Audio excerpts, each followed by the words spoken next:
So Trevor, I'm going to show you something really exciting about how the mind works. We've got our conscious mind, which we use to solve problems. Sometimes we think about the fact that we're solving problems. Sometimes we don't think about it. Sometimes we know we've got a problem. And sometimes we don't realize we have a problem. Or we even have an answer to a problem and we don't know we have an answer to the problem. So there's this unconscious mind. And a lot of people use hypnosis to try and get to the unconscious mind and learn what it knows. But it's not always necessary. Sometimes with pictures and words, we can also find out what's going on in your unconscious mind. So we'll give that a try right now and see what your unconscious mind can tell us using these cards. Okay. So it's not necessary for you to be thinking about a problem consciously right now. Or if you want to, if you do have a problem that's been bothering you, you can think about that, and we'll see what we find out with these cards. Now, what I'm going to do is I'm going to hand you a card, and you're going to look at it, and you'll see an image, and you'll see a word. You don't need to think about it. You don't need to try to explain anything in your mind, and you just set it down. And then you're going to set another card down and another card until we get all of these black cards set down where you do not see the picture that you were looking at. Okay? And I'm going to read these statements about the cards to you. So number one, we've got distraction. Think about important things you are being distracted from and what has caused it. Secrets. Think about secrets that keep you from truly knowing yourself or others. Deception. Think about a lie you're being told and perhaps allowing yourself to believe. Ambivalence. Think about something you really want to do and really do not want to do. Regret. Think about something that has already been decided but could lead to regret. Denial. Think about a reality you refuse to admit, but that must be true.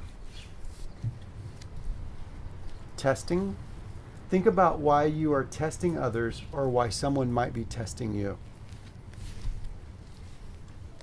Defiance. Think about a power struggle that could be ended by offering acceptance. Hidden agenda. Think about who is manipulating you and why it is working. Rupture. Think about a relationship that has been damaged and needs to be repaired. Victim. Think about how blame and guilt are standing in the way of freedom and joy.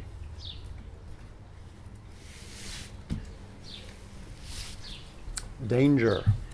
Think about how you might be placing yourself or others in danger. Death.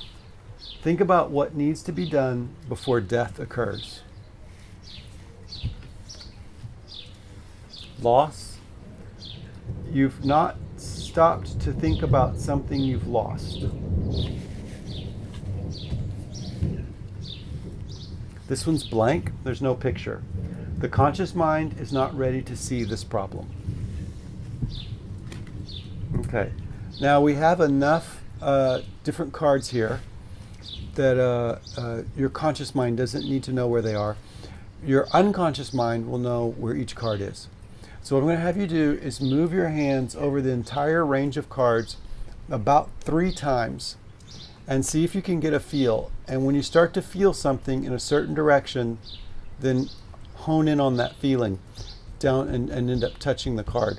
The feeling could be like something pulling you to the card. It could just be that your hand gets heavier at a certain place.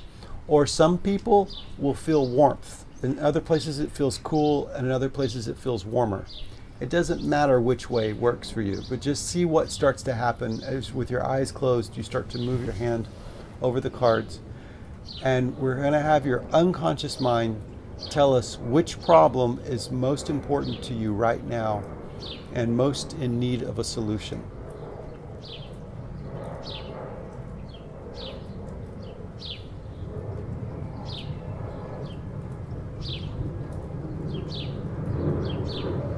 Okay. Ambivalence. Ambivalence was think about something you really want to do and really do not want to do. Do you have an idea of what that might be? Maybe. You got something you think? Yeah, I think so. Okay. As you think about it, are you feeling anything inside of you like, oh, like this is important? Or is it kind of like, oh, it could be important, but it's probably not that big a deal? No, definitely. Definitely. Yeah. Okay. Okay. So let's put these away. We'll keep that one out.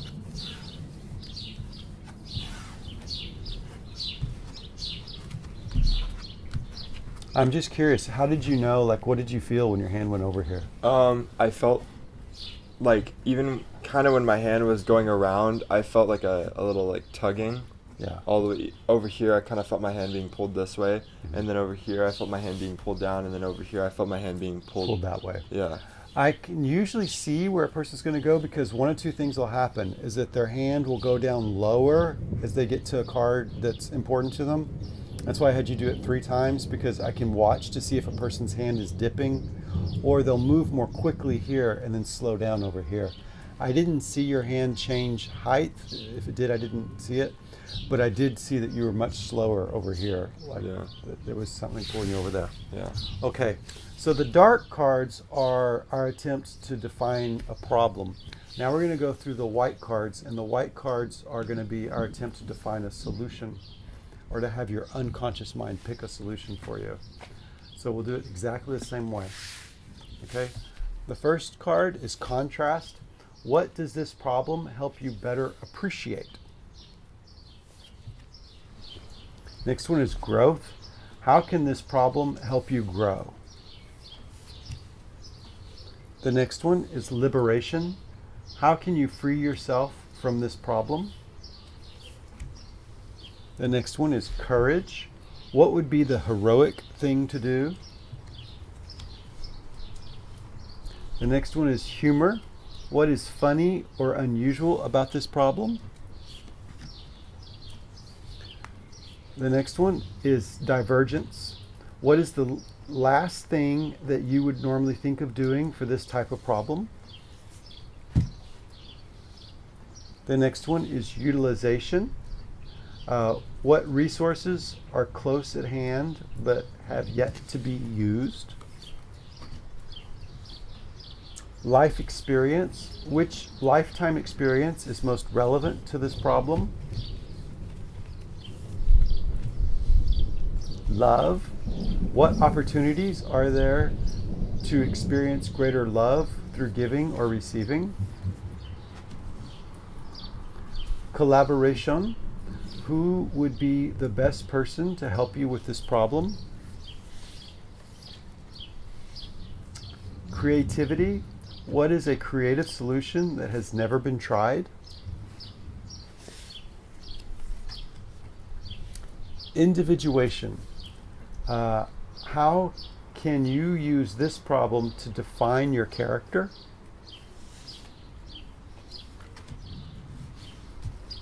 Walk away. From who or what do you need to walk away? My strength. Think about your greatest strength and how to use it for this problem. This card is blank, and that means that the solution will come as a surprise without you consciously knowing what it will be. Okay. Perfect. Exactly the same thing.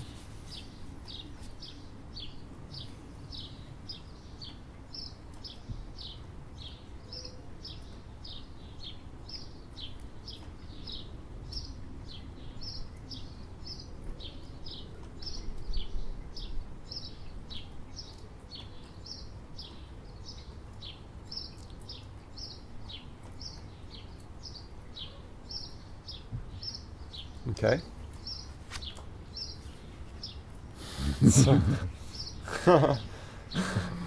So what this means is that your unconscious mind has its own way of figuring out what it's gonna do.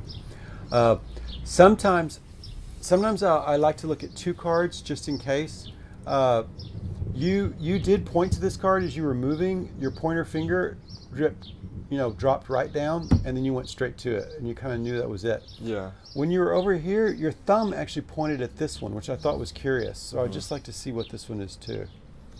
So this is the one that maybe is more certainly the solution, which is that your unconscious mind is going to surprise you. If Yeah. it's ambivalence, what that probably means is just that at some point you're going to know this is what I need to do, and this is why I need to do it. That may have just been something that didn't mean anything. It just could have been your finger twitching. But if that meant anything, it would mean that somehow the solution is going to lead to more growth on your part, improvement.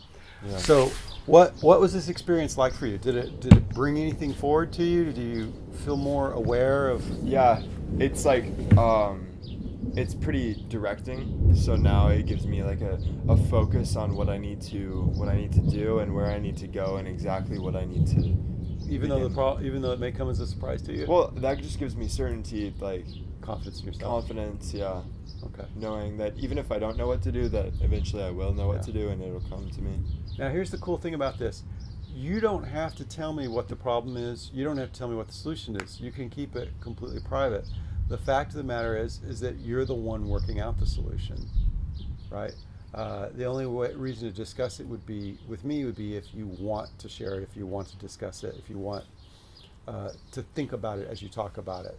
But without us even discussing it, your unconscious mind will move in the direction of achieving this. Okay. Cool.